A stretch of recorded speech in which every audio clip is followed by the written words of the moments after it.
sunnatihi ila middin. Bayan haka yan uwa, assalamu alaikum wa rahmatullah.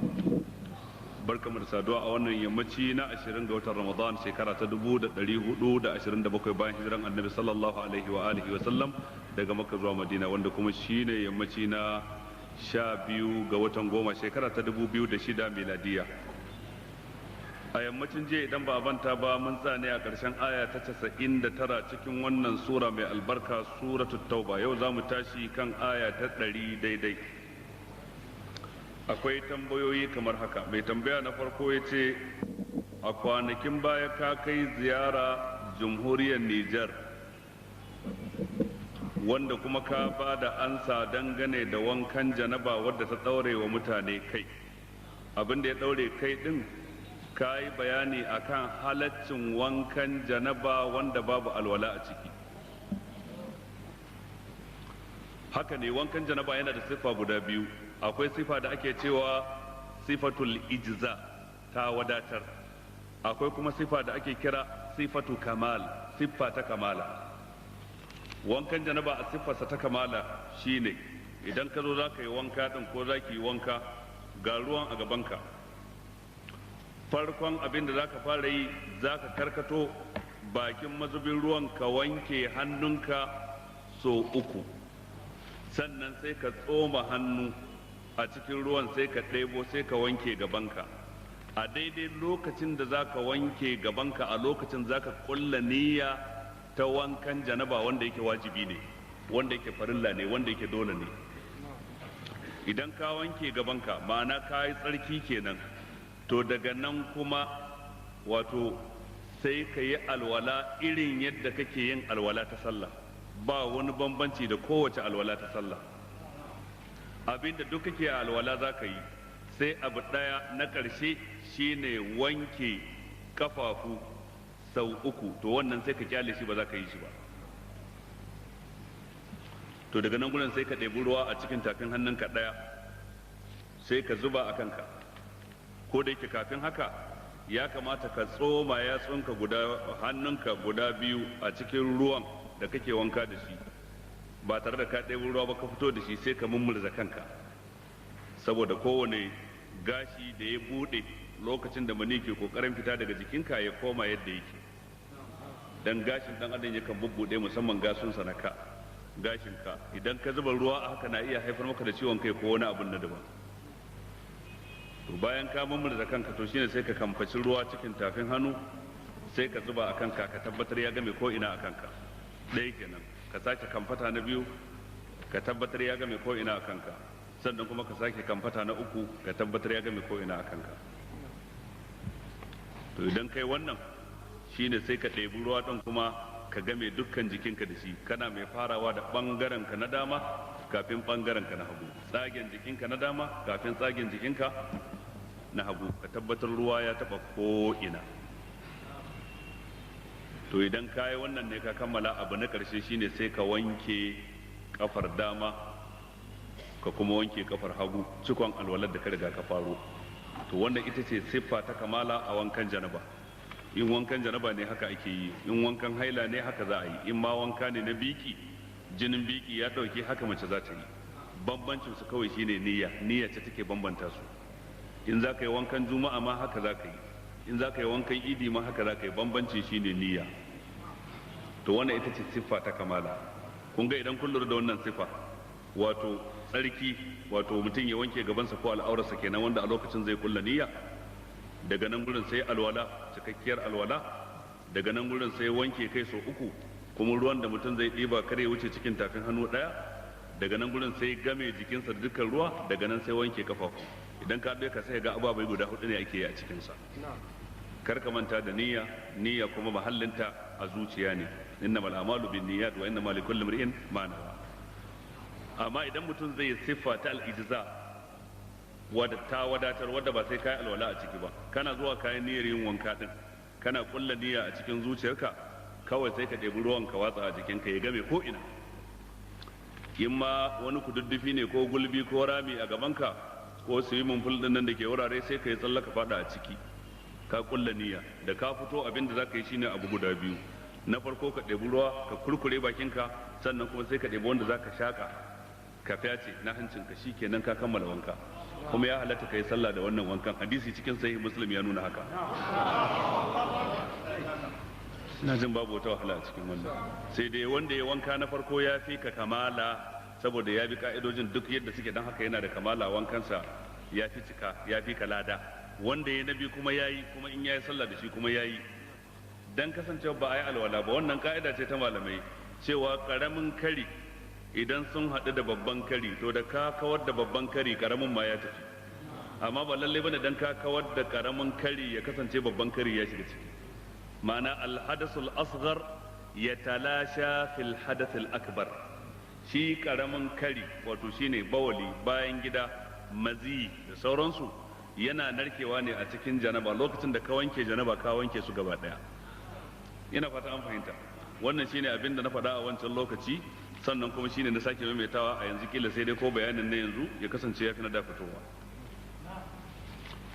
Mai tambaya ta gaba yana cewa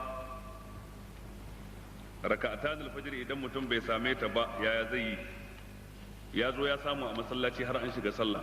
Idan da ka zo ka samu an shiga sallah ta asubahi, kai tsaye zaka yi niyya ka shiga cikin sallar asubahi, tunda manzo Allah ya ce idza uqimatis salatu fala salata illa al-maktuba.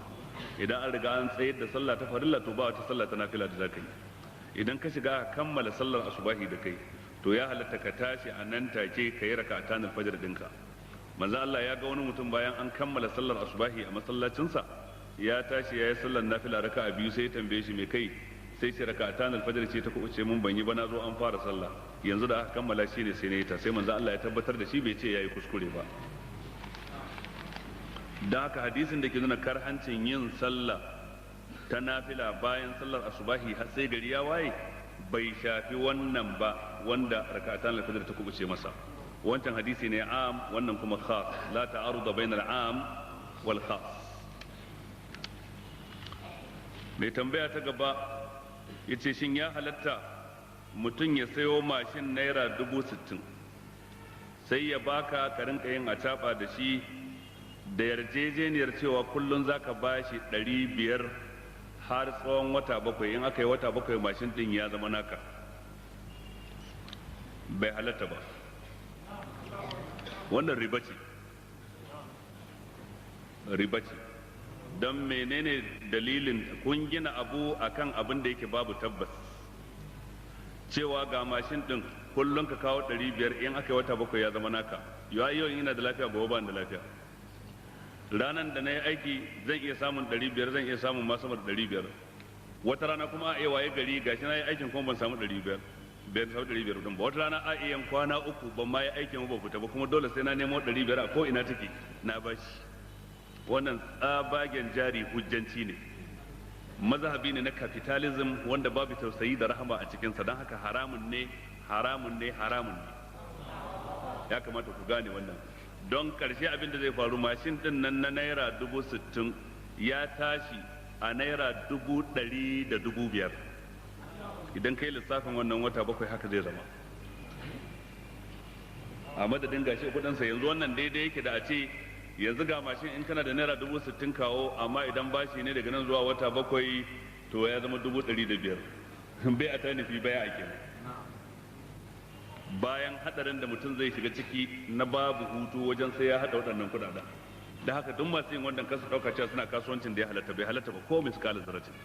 Wanda ya gina da bisa ga rashin sani, muna fatan Allah ya yafe masa, amma daga lokacin da mutum ya ji dole ya gyara. Kun ga yanzu wannan zalunci shine ake a matsayin ɗaiɗaikun mutane, kuma shi ake a gwamnatoci. Waɗansu daga cikin jami'an gwamnati sukan haɗa kai da kamfanoni sai su karɓo wa mutane mashina a baiwa ma'aikata bashi na dole, ko kai niyya ko baka yi niyya ba. Mashin din su kila ya tashi akan naira 40,000 a wajen su, amma kuma a baka kai ma'aikaci za a rika cirewa a albashinka zai tashi akan naira 100,000 ko naira 100,000 da wani abu. To daidai yake da wancan, haramun ne, haramun ne, haramun ne. Idan gwamnatoci suna so su ji tausayin al'umma, idan suka sayo shi naira 40,000 da wahalarsa da dako da aka kawo shi har ya zo ofishin karamar hukuma ko sakatariya ta jiha ko gidan gwamnati, to duk wannan a kaddara sun sa 5,000 a kai. To shikenan sai su bai bayan Allah cewa za ku biya 45,000 kuma za a rika cirewa a cikin albashinka, ka rika biya da kaɗan kaɗan. To kaga wannan babu laifi. ina fata an fahimta. Amma abin da suke na wahalar da bayan Allah ai babu tausayi a ciki. Gwamnati ta sai abu 40,000 kuma ta sayar maka 100,000, ma'ana ta ninka ta sake ɗora wani abu a kai, kuma a rika cire albashinka.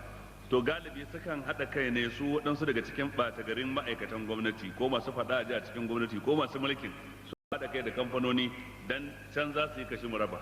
Dai idan kamfani ya kawo mashin din shi kansa a naira 40,000 din ya ci riba, ko in ya sai 50,000 ko ya sai 60,000 ya ci riba. Amma yanzu za a sai mashin ɗinsa kowane ɗaya akan naira 70,000, 30 din ta wannan shi jami'in gwamnatin ce da ya shiga tsakiya. Shi yasa ku ma'aikata ba a baku zaɓi, kawai ana baku bashin ne kan ko kun yadda ko ba ku yadda ba. Kaga tsabar zalunci kina da ta'addanci, dan meye dalilin da za a matsa min sai na karɓi bashi in nace ba na so fa. To waɗannan haka ake a galibin waɗansu ƙananan hukumomi da waɗansu jihohi, da haka ya kamata a gyara.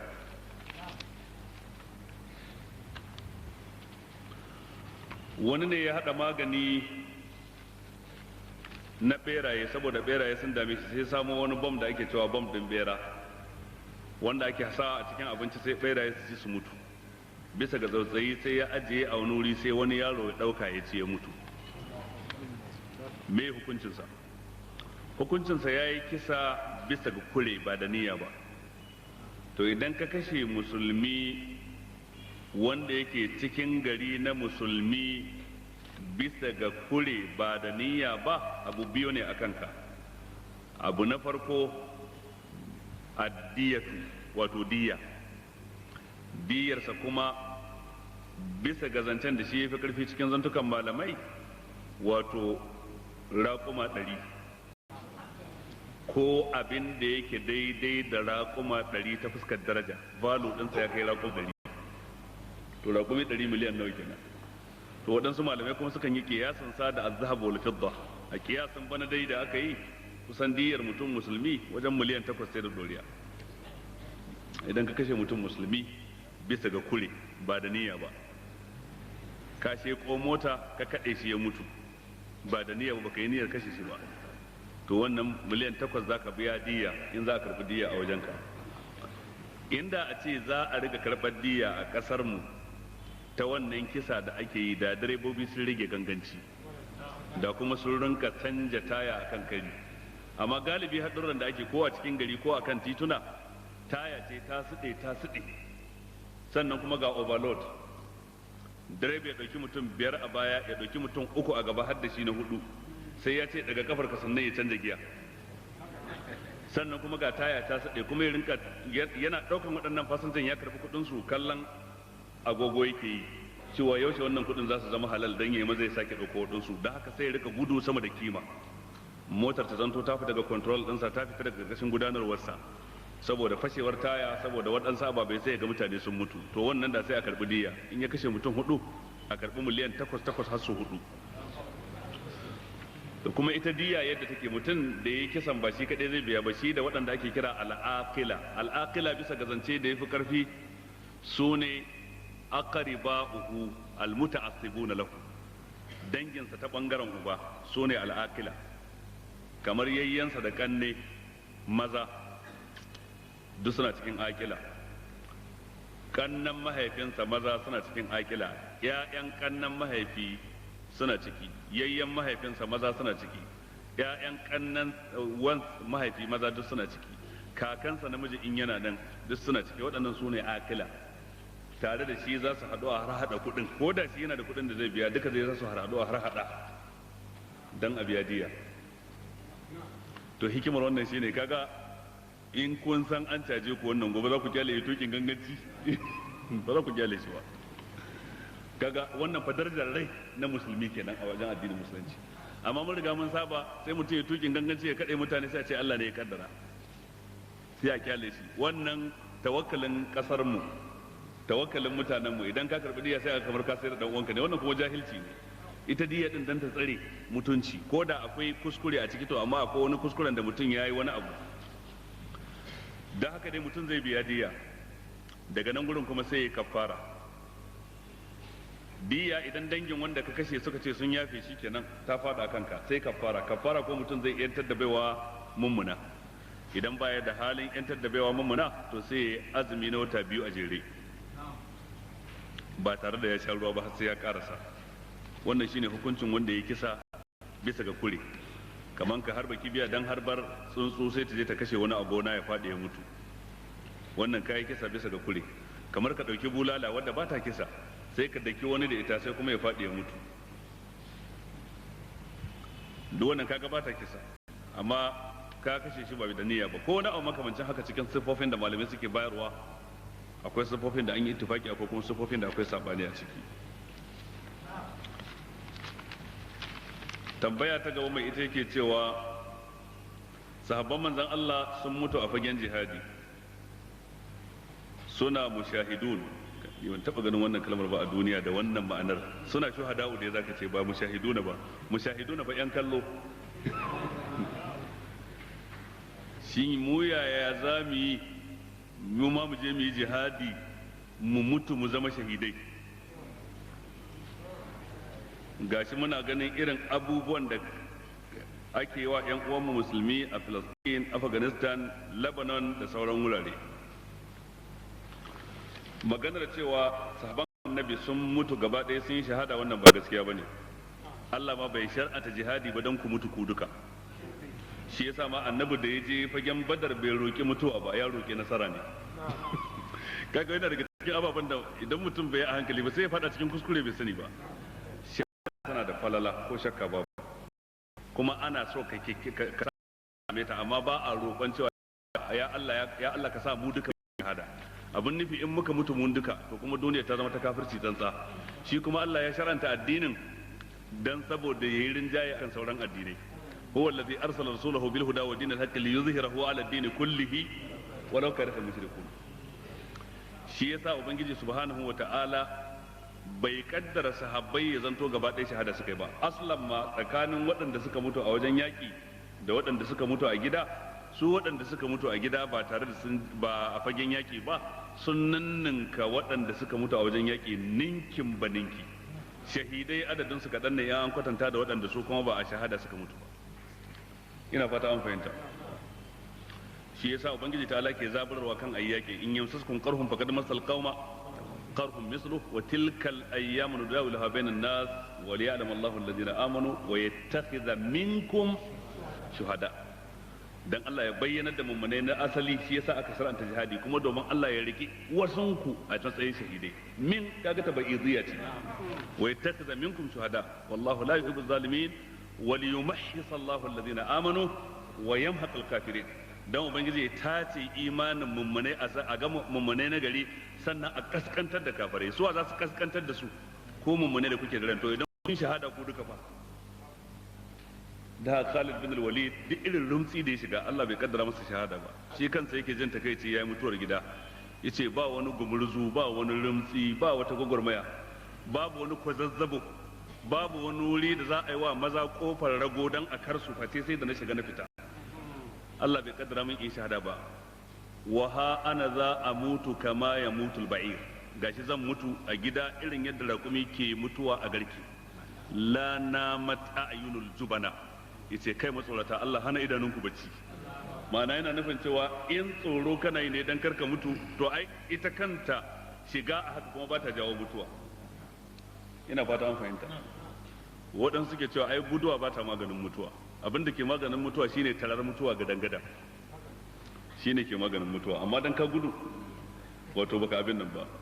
Shine suke cewa laisan nukusu alal adbari makrumatan innal makarima iqdamun alal asali.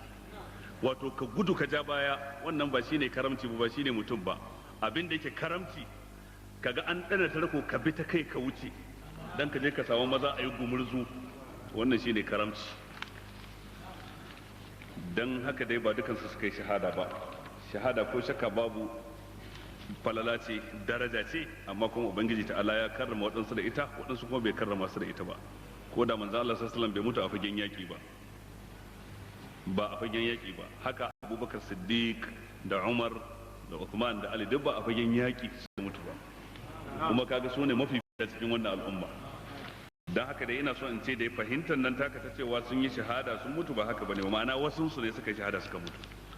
Ya rage na yaya za a yi mu yi jihadi mu ma mu mutu a wajen yaki. Ca za ka yaya za a yi mu yi jihadi dan mu nasa waɗansu mu kuma su yi shahada. to wannan shine ake bukata. To jihadi yana bukatan tanadi, wa aidu lahum mastata'tum min quwwa. Shi kuma istidad tanadi iri ne, akwai al-istidadul maddi, akwai al-istidad ar-ruhi, akwai kimtsi da shirin zuci, akwai kimtsi da shiri na fili. Shirin zuci wato shine gyara aqida, gyara imani, babu shirka babu bid'a, sannan ba girman kai, babu hasada, ba ganin kyashi, ba nunkufarci a cikin zuciyarka game da wani mummuni. To wannan aqida ta yi kyau kenan, kada aflaha man zakkaha wa kada khaba man dassaha. Zuciya ta gyaru, an samu aqida, sai kuma a gyara gabbai ta hanyar ibada, a gyara halaye da akhlaq, sannan kuma sai a yi tanadi na ganin ido. Shine akwai cikakken training, akwai cikakken tanadi, akwai kimtsi, akwai shiri, akwai shugaba wanda zai jagorance ku karkashin littafin Allah da sunnar manzon Allah sallallahu alaihi wasallam, wanda yake da umarni da hannunsa. To ta hanyar haka ake yin jihadi. In ba haka ba, da abubuwan da galibi yanzu ba jihadi bane, fada ne. Yanzu idan arna suka tsokane ku, suka za su rusa masallacin ku, dole ku tsaya ku kare. Za su rushe makarantar islamiyya, dole ku kare. Amma a wannan lokacin ba jihadi bane, fada ne. Jihadi na musulunci dan shi dole sai da shugaba wanda aka yi wa mubaya'a, su dole akwai ka'idoji nashi. Wannan kuma fada ne. Shi kuma fada ba a ce maka haramun bane ba, dan an halatta ma ko dukiyar ka kare ballata na masallacin ka. Ko manzo Allah ce man qutila duna malihi fa huwa shahid, wa man qutila duna dinihi fa huwa shahid, wa man qutila duna irdihi fa huwa shahid, wa man qutila duna nafsihi fa huwa shahid. Duk wanda aka kashe yana kokarin ya kare kansa yayi shahada. Duk wanda aka kashe yana kokarin tsara dukiyarsa yayi shahada. Duk wanda aka kashe yana kokarin kare mutuncinsa. Kamar wadansu zo za su yi wa matarka fyaɗe, sirefin dinta, matarka ko yarka ko wata wadda kake da ta cewa a kanta, ka tsaya ka kare ta har ka mutu akan wannan, kayi shahada. Amma nan ba ta daidai da shahada ta mutuwa a filin yaƙi. Dan shahadar mutuwa a filin yaƙi ba za a yi maka sallah ba, ba za a yi maka likafani ba, haka za a binne ka da jinin da ke jikinka ko wankewa ba za a yi ba. Za ka tashi ranar tashin kiyama, al-launu launu dami wa rihu rihul misk. Launin launi na jini amma yana kanshin turare. To amma wannan shahada irin wannan ta gida, za a yi maka wanka, za a yi maka likafani, za a yi maka sallah, amma sunan ka kai dai kai shahada. An baka hukunci ne na shahada, kaga bata kai martabta shahada ta mutuwa a wajen yaki ba. To wanda baya gane irin waɗannan hadisan sai ya takuɗa wancan da wancan, da ya ji an faɗi kalmar shahada sai ya ɗauka to kaza ne, ko kuma da an ce wancan abun ba jihadi bane sai ya ɗauka ya halatta kenan in kyale a rusawan masallaci, a rusawan makarantar islamiyya, a ci mutuncin matata, a zo a kona dukiyata. Bai halatta ba kai wannan a matsayin ka na musulmi.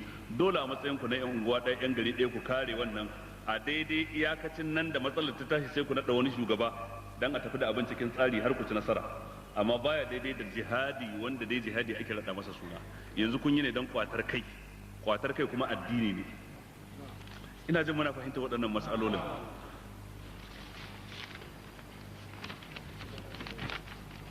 Shin annabi Shu'aibu ya yi zamani da annabi Musa har annabi Musa ya auri yarsa? Abin da yake kawo wannan shine abin da ke cikin suratul Qasas na cewa annabi Musa alaihi salam lokacin da yayi kisan kai a Misra ba da niyya ba, to an ba shi labarin mutane na yan garin suna shirin kashe shi, kuma sai ya gudu. Fa kharaja minha khaifan yataraqqab qala rabbi najini min alqawmi adh-dhalimin. Daga nan da ya fita daga Misra sai ya tafi birnin Madina. Walamma tawajjaha tilqa Madyana qala asa rabbi an yahdiyani sawa as-sabil. Walamma warada ma Madyana, kalmar Madyana da ta maimaitu sai waɗansu suka ɗauka to wannan mutumin da annabi Musa ya gamu da shi a Madyana, wanda yake da ƴan mata guda biyu da annabi Musa ya taimaka musu wajen shayar da dabbobin su ruwa, har karshe kuma aka aura ɗaya daga cikin su ga annabi Musa. Sadakin shine yayi aiki na shekara 8 zuwa 10, noman shekara 8 shine sadakin. Inni uridu an unki haka ihdabnatayya hataini ala an ta'jurani 8 hijaj fa in atmamta 10 fa min indik wa ma uridu an ashqa alayk. Kaji koyi shekara 10 yace amma bana so in wahalar da kai. Wato ya masa alfarma ne, noman shekara 10 shine sadakin, amma kuma bana so in wahalar da kai, haka yace da shi. To wannan Madina da aka kawo sai waɗansu suka ɗauka cewa to annabi Shu'aibu ne. Ita ko suratul Qasas kwata-kwata bata bayyana sunan mutumin ba a cikin ayoyin. walamma warada ma a Madina wajada alaihi ummatan minan nas yasqun wa wajada min dunihim imra'atayn tazudani qala ma khatabukuma qalata la nasqi hatta yusdira ar-ri'a wa abuna shaykhun kabir ba ce ba wa abuna shu'aib alaihi salam wa abuna shaykhun kabir mahaifin wani tsoho ne ya manyanta ba zai iya zuwa ya ja ruwa ya shayar da dabbobi dan haka ya turo mu a madadin sa فسقالهما ثم تولى الى الظل فقال ربي اني لما انزلت الي من خير فقير فجاءته احداهما تمشي على استحياء قالت ان ابي يدعوك فتتب ان شعيبا يدعوك ان ابي يدعوك ليجزيك اجر ما سقيت لنا فلما جاءه وقص عليه القصص قال لا تخف نجوت من القوم الظالمين قالت احداهما يا ابت استاجر ان خير من استاجرت القوي الامين قال إني أريد أن أنكحك إحدى ابنتي هاتين على أن تأجرني 8 حجج فإن أتممت 10 فمن عندك وما أريد أن أشق عليك ستجدني إن شاء الله من الصالحين قال ذلك بيني وبينك أيما الأجلين قضيت فلا عدوان علي والله على ما نقول وكيل كسر تاقاري أنا كسر تاقاري إنا سنة النبي شعيب أنا to tunda babu annan da aka ce Shu'aibu ne sai ka nemo hadisi kuma babu hadisin da yace annabi Shu'aibu ne wani mutum ne dai dattijo da haka duk wanda ya ce annabi Shu'aibu ne baya da aya ko hadisi akai sai dai kissa ita ko kissa dora ta ake akan sikeli na karba ko rashin karba in ta inganta a karba in kowa ba karba ba bace ba Isra'iliyat ne dan me zaka zo ka gina dala da goron dutse akan Isra'iliyat ba zai yi ba dan me zaka gina dutsen goza ka dora shi akan Isra'iliyat ba zai zauna akai ba ma'ana dole sai ka samu tabbatuwar abu kenan ina fatan jama'a sun fahimci wannan da yawa daga cikin yan uwa waɗanda suke tafsiri tunda sun saba da kisar ko sun sha faɗa mutane idan suka ji an rushe su kuma sai su fito suna kokarin karewa na sha jin waɗansu daga cikin yan uwa waɗansu daga cikin su har suna cewa su ma ahlus sunna ne amma suna karewa cewa ya za a ce ba annabi Shu'aibu bane ba a to kawo hujjar kamar da ta nuna annabi Shu'aibu ne mu mun jawo ayoyin yanzu kowa ya ji su raɗan da baki da wasali ba annabi Shu'aibu bane ba kai kuma kawo ayar da ta nuna annabi Shu'aibu ne sannan idan ka duba kissoshin annabawa ga wanda yake lura da kissoshin annaba da aka kawo a jere an kawo cikin suratul araf an kawo cikin suratul shu'ara an kawo a cikin suratu al-mu'minun qad aflaha al-mu'minun ina nufin a wannan lissafin za ga ana fara ambatan annabi nuhu sannan a ambaci annabi hudu sannan a ambaci annabi salihu sannan a ambaci annabi lut sannan a ambaci annabi shu'aib sai an kare sannan sai a kawo annabi musa wanda ke nuna zamaninsa daban-daban dan annabi nuhu bai zamani da annabi hudu ba salihu bai zamani da hudu ba annabi lutu bai zamani da annabi salihu ba annabi lutu kuma bai zamani da annabi shu'aibu ba da haka annabi shu'aibu kuma bai zamani da annabi musa ba ma'ana duba cikin suratul araf misali wa laqad arsalna nuhan ila qaumihi fa qala ya qaumi ibudullaha ma lakum min ilahin ghayruhu inni akhafu alaykum azab yawmin azim an qare wa ila adana qawm huda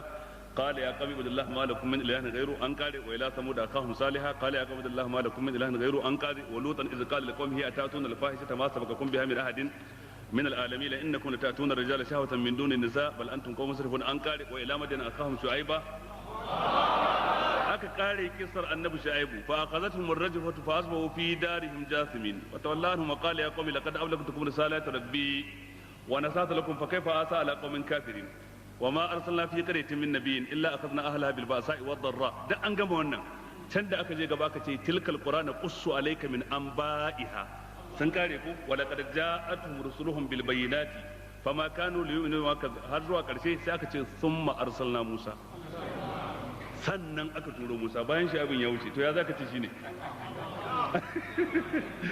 idan ka duba kadabul mu'minun ma haka akai da aka kawo da aka kare aka ce summa arsalna rusulana tatra kullama jaa ummatan rasuluha kazzabu fa atba'na ba'dahum ba'dha faj'alnahum ahadith fabudan liqaumin la yu'minun sai aka ce summa arsalna musa wa akahu haruna bayan shuɗe wa shaibu da waye to ya kai ka gano cewa kai annabi shaibu ne waye faɗa maka ku yi hakuri in na kausa harshe dan bai kamata ba kawai idan baka san abu ba ka zo ka kare shi ko kuma idan wato ka faɗi kuskure kuma Allah ya sa wani ya faɗa maka daidai kuma ka ji kyashin dan me za ka karɓi wannan gyaran naka dan me duk abin da ya kawo wannan shine wato shige gida ake wa alqur'ani ba inda aka rena qur'ani irin kasar mu kowa da azumi tafsiri yake da mai dalailu da mai ishiriniya da wanda ya karatu da wanda bai karatu ba da wanda ya haddace da wanda ya je wala daina bai haddace ba irin koran alqur'anin nan yayi izubi ya kasa kowa in dai azumi sai ya kafa majalisi na tafsiri wa kuma qur'ani zai shi qur'ani ma kafin ka shiga cikin tafsiri yana buƙatar kana da ido a waɗansu ilimomi da dama ulumul lugha ilmomi na lugha kamar nahau da sarf da balaga da adab alal akalli kana da ido a cikin su, sannan kana da ido a sira, kana da ido a kaza, kana ababe da dama, kana da wadataccen harshen larabci a rubuce da magance kafin ka shiga alqur'ani, tunda qur'ani an saukar da shi da harshen larabci, amma kawai sai mutum ya kankan ba. Mutumin da in bayan azumi da zaka je da littafin qatrun nada ko sharhin alfiya na al-ashmuni ko na ibn aqil kace zaka karanta a wajensa, shi kansa ya san ba zai iya ba. To kuma na sai da shi zaka shiga tafsiri, shi ko ba zai iya karantar da kai wani littafin nahwu ba. Inda zaka je da balaga ba zai iya karantar da kai ba, kuma sai da balaga za a shiga tafsiri. Inda zaka je da littafin sarf ba zai iya karantar da kai ba, kuma sai da wannan za a yi tafsiri. Inda zaka je da mustalahul hadith, inda zaka je mustalahul hadith, ka je da usulul fiqh, ka je da menene, duk ba zai iya shiga ko ba yi da ta cewa akai. Kuma shi tafsiri yana buƙatar dukkan waɗannan kafin ka shiga cikin sa. Wallahi ganganci mai tarin yawa mutane suke sun raina alqur'ani mai girma. Saboda babu gwamnatin da take kare shi da za ta tsawatar a saurara a ji wannan a ce kai shiru karka kare magana daga yau, ka zama mai saurare amma ba mai surutu ba. Wallahi ya kamata duk waɗansu a dakatar da su su zama masu sauraro. Allah rufa mana asiri. Gaske ne Zulaikha ta auri Annabi Yusuf? Wannan ma Isra'iliyat ne, babu ayata alqur'ani da ta nuna haka, babu hadisi na alqur'ani da hadisi na manzo Allah da ya nuna haka. Ita Zulaikha ita ce wannan matar Imratul Aziz. Qur'ani ya sa mata suna Imratul Aziz. Sunan Zulaikha din shi ma dai kissosi ne Isra'iliya. Ba wai nasti ne yace sunanta Zulaikha ba, wanda ake cewa Zulai a kasar Hausa. Zulai wato Zulaikha shine asalin sunan. To Allah sa mun gane. Wannan wani takalmi ne da wani bawan Allah ya kawo, an rubuta al'ajib a jiki, ya ce yana son ya sani sunan Allah ne ko ba sunan Allah ba. Na ce ba sunan Allah ba ne, ba lafazin al'ajib, domin ajib a larabci ana nufin abin mamaki. Kaga sunan kamfanin ne al'ajib, amma sai suka rubuta da arabiya, suka rubuta da boko, to kila wani ya dauka cewa sunan Allah ne, ba sunan Allah ba ne. Dan haka dan ka taka wannan ba komai, ba sunan Allah ba ne ba. Dan kar wani a je a game irin wannan takalmin kafin ya farga kila ya ci duka a wuri, da ya a tantance din yana da kyau. Allah saka masa da alheri wanda ya kawo dan fadakarwa. Yau idan Allah ya kai mu wannan dare ne, yau za mu fara qiyamul layl da daddare insha Allah karfe 1 na dare. Karfe 1 kamar yadda aka saba kowace shekara a nan masallacin Alhaji Muhammad Indimi za mu fara wato sallan tahajjud da izinin Ubangiji.